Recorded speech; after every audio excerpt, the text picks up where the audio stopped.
भारतीय जनता पार्टीचे प्रदेशाध्यक्ष श्री चंद्रशेखर बावनकुळे यांची तुम्ही आता मी घेतलेली मुलाखत ऐकली.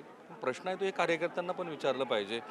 ते असं म्हणाले की आधी तर तुमचं मत काय आहे? अजित पवार आणि आपला पक्ष ह्याचं जुळवाजुळव होते का? होती.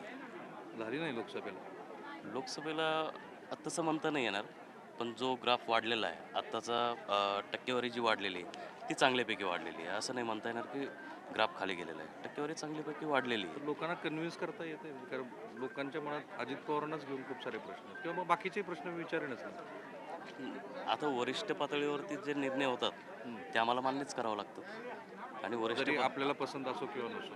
नाही, तसं नाही म्हणता येणार. पसंत असो किंवा नसो, किंवा पक्षश्रेष्ठी जेव्हा एकमताने निर्णय करते, त्यावेळेस सगळ्या लोकांना ती लागू असते. राईट. काय आव्हानं वाटतात तो विधानसभेला? सोपं नाही आहे.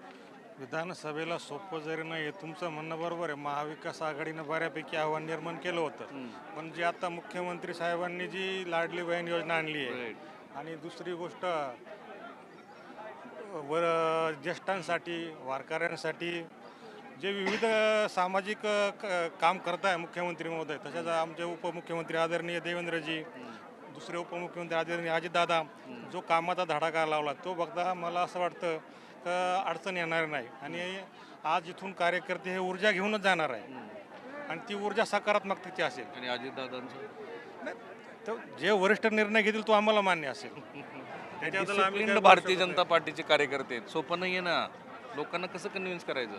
आता सध्याच्या घडीला मुख्यमंत्री साहेबांनी भरपूर योजना काढल्या आहेत. त्याच्यामध्ये सर्व काही महिलांसाठी, ज्येष्ठांसाठी, वारकऱ्यांसाठी आता सर्व काही दिलं आहे. तर त्याकरता जनता पण विचार करणार आहे की मुख्यमंत्री, उपमुख्यमंत्री हे सगळ्या योजना देतात आहे. त्यामुळे आता जे लोकसभेला झालं ते विधानसभेला होणार नाही. हे जरा निष्णात कार्यकर्ते दिसतात. सोपं नाही आहे निवडणूक. बरोबर आहे, सोपं नाही आहे. त्याच्यामुळेच भारतीय जनता पार्टीने कंबर कसली आहे आणि फार बूथ लेवलपर्यंत कार्यकर्त्यांमध्ये उत्साह भरण्याचं काम केलं आहे. गेल्या निवडणुकीच्या निकालानंतर भारतीय जनता पार्टी मागच्या वेळेला काय चुकलं लोकसभेला? जो नेरेटिव्ह सेट झाला होता, तो नेरेटिव्ह तोडायला कार्यकर्ते अपयशी ठरले. जी भीती दाखवल्या गेली सामान्य जनतेला, तर कार्यकर्ता ती भीती काढू नाही शकला. त्याच्यामुळं त्याचा परिणाम पक्षाला आणि ह्या निवडणुकीच्या निकालामध्ये दिसून आला. माझा तोच तुम्हाला तिघा चौघांना एकच कॉमन प्रश्न होता. अजित पवारांच्या बद्दल तुम्ही स्वतः कन्व्हिन्स आहात का ते मतं आपल्याला मिळतील म्हणून?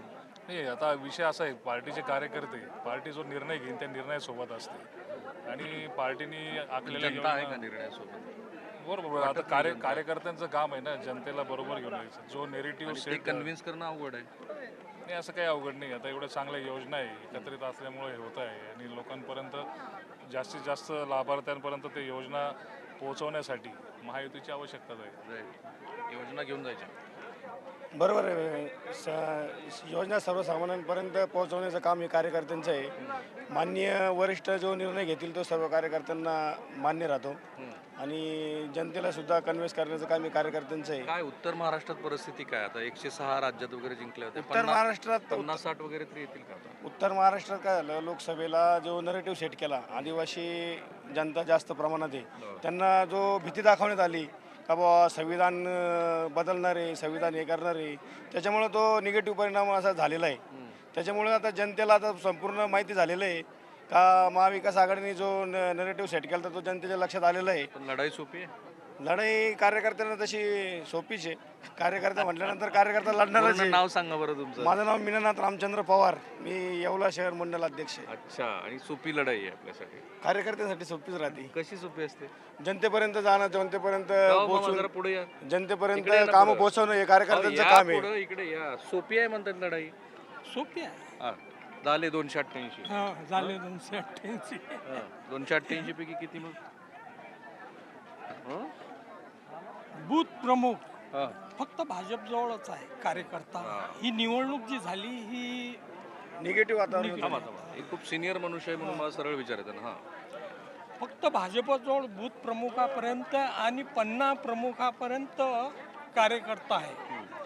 काँग्रेस जो कार्यकर्त्यांनी ही काँग्रेसची लढाई लढले, जिंकले, थोडेसे हिंदू मताच्या याच्यावर लढले आणि मुस्लिम गठ्ठे मते पडले, म्हणून ते जिंकलेले पण आहे. आपल्याला सुद्धा अजितदादांना बरोबर घेणं काही सोपं गेलेलं नाही ना. आता ते वरचे लोक ज्यांच्या डोक्यात आता लोक काही प्रश्न असते, विचारतात की नाही असं ते विचारतात ना. काय म्हणून? आता ते शेवटी कसं आहे की कुठेतरी खिंडार पाळलं आजपर्यंत ते पाळत आले, त्यांच्यामध्ये बी आज आपण पाळलं खिंडार. हे खिंडार. हं. आणि पाडल्यामुळे आता काय होईल? पाळल्यामुळे काय चांगलंच होणार आहे. बोलूया आणखी कार्यकर्त्यांना विचारलं पाहिजे, कारण जसं चंद्रशेखर बावनकुळे म्हणाले की आम्हाला कार्यकर्त्यामध्ये जोश आणायचा आहे, तो जोश यांच्यात आहे की नाही एकदा बघूया ना. आणि श्री अजित पवारबद्दलची मतं पण मला यांची जाणून घ्यायची आहेत की अजित पवारांच्या बद्दल तुम्ही कन्व्हिन्स कसं करणार लोकांना? ताई सांगा ताई, सोपं नाही आहे ना ते.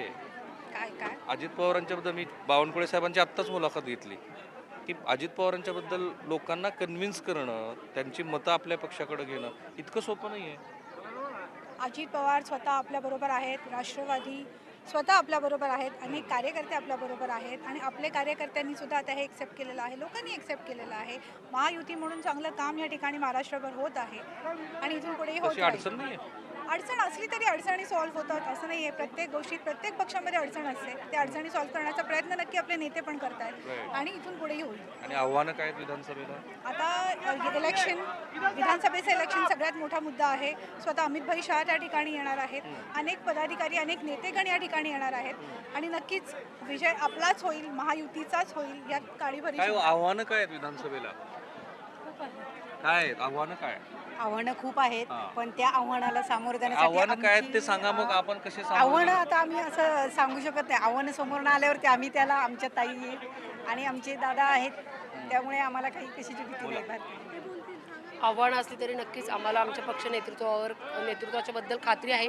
जी पण काय आव्हानं असतील आणि आव्हानाशिवाय कुठलीही लढाई लढणं हे आहे, त्यामुळं नक्कीच आव्हानं असल्यामुळेच प्रत्येक कार्यकर्त्यांच्या मध्ये या संकटांना सामोरं देण्यासाठी किंवा ज्या आव्हानांना सामोरं देण्याची ही पूर्वतयारी या अधिवेशनाच्या माध्यमातून होत आहे आणि नक्कीच पक्षाचे जे नेतृत्व आहेत ते सक्षम आहेत.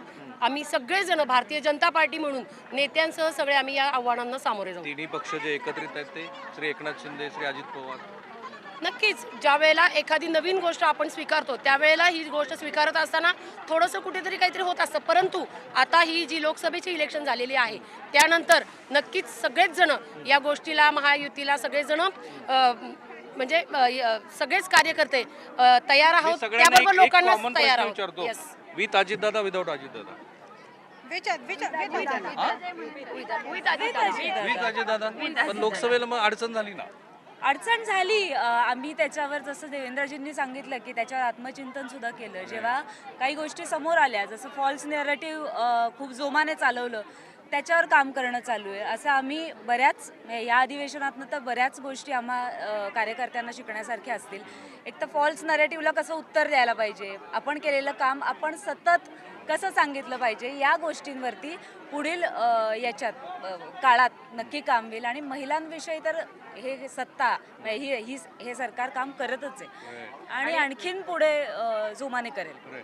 थोडं प्रेक्षकांना असं वाटेल की मी फारच नकारात्मक प्रश्न विचारतो, पण नकारात्मक विचारल्याशिवाय उत्तरं कशी कळणार? बरोबर, अगदी बरोबर. आणि अजितदादांनाही त्याचं ते हे कळालेलं आहे, त्यामुळे त्यांनी सुद्धा जोमात येऊन येणं आपल्या पक्षासाठी की आपल्या महायुतीसाठी किती त्यांना जोमात काम करता येईल हे त्यांनी दाखवून देणार आहे. ते जे राष्ट्रीय स्वयंसेवक संघाकडनं लेख वगैरे येतात ते लेख येतात ते ठीक आहे, पण तरी पण अजितदादांना हे स्वयं कळालेलं आहे की आपल्याकडनं थोडंसं काहीतरी कमी पडतोय. आपण महायुतीला आपला सपोर्ट किती मोठा दिला पाहिजे नाही हे त्यांनाही समजलं पाहिजे. बरोबर. आव्हानं काय? आव्हानं जे रोजगार म्हणतो आपण युवांमध्ये, विधानसभेसाठी भारतीय जनता पार्टी समोर आव्हानं काय? मेजर आव्हानं सांगता तशी येणार नाहीत, कारण सतत भाजप सरकार हे केंद्रातनं आणि राज्यातनं काम करतंय. त्यामुळे आव्हानं नाही म्हणली तरी जी आहेत ती मला असं वाटतंय की रोजगार संबंधी आव्हानं असतील किंवा हे महिलांच्या बाबतीतचे असतील किंवा जे अंतर्गत आत्ता चालू आहे गटातटाचं आणि जातीची समीकरणं ही जर का थांबवली, याच्यावर चांगला उपाय काढला आहे, ज्याच्यावर ऑलरेडी सरकार काम करतंय, देवेंद्रजी काम करतंय, तर ही आव्हानं आहेत जी आपण सगळे एकत्र मिळून करून पेलवू शकतो आणि ती सामोरं जाऊ शकतो. महायुती परत पुन्हा येणारच आहे सत्तेवर येणार 100%. किती मोठा आता लोकसभेची गणितं जुळवली लोकसभेला दिशाभूल केली गेली आहे, दिशाभूल केली. संविधान बदललं जाईल असं म्हणलं गेलं, पण संविधान बदलणार नव्हते, पण ही दिशाभूल झाल्यामुळे एवढं आता मोठं तुम्ही काय सांगणार लोकांना नाही, संविधान बदलणार नाहीच आहे ना. कशावर सत्य लोकांना कळालेलं आहे. सत्य लोकांना कळलेलं आहे. आणि हे- अजित दादा अजितदादा घेणार आपण, बरोबरच आहे आपल्या आणि राहणारच आहे आपल्या बरोबर. क्या बात आहे, क्या बात आहे. आणि मग ते जे अधून लेख येतात ते लेख ही दिशाभूल आहे हो, सगळी दिशाभूलेमुळे आम्ही आता आम्ही ह्या विधानसभेला खूपच सतर्क राहणार या गोष्टीला. म्हणजे काय करणार? नाही, बघू ना, लोकांची जी दिशाभूल झाली त्यांना आपल्या बाजूने कसं ओढायचं ते बघू. कार्यकर्ते महत्त्वाचे आहेत. मी तेच पुन्हा म्हणालो, कारण श्री बावनकुळे म्हणालेच की इथल्या कार्यकर्त्यांना रिचार्ज करायचं आहे. ते किती रिचार्ज होतात ते सभेनंतर पण आपण बघू. कॅमेरामन निकेतन माळेसह मी राहुल कुलकर्णी, NDTV मराठी, पुणे.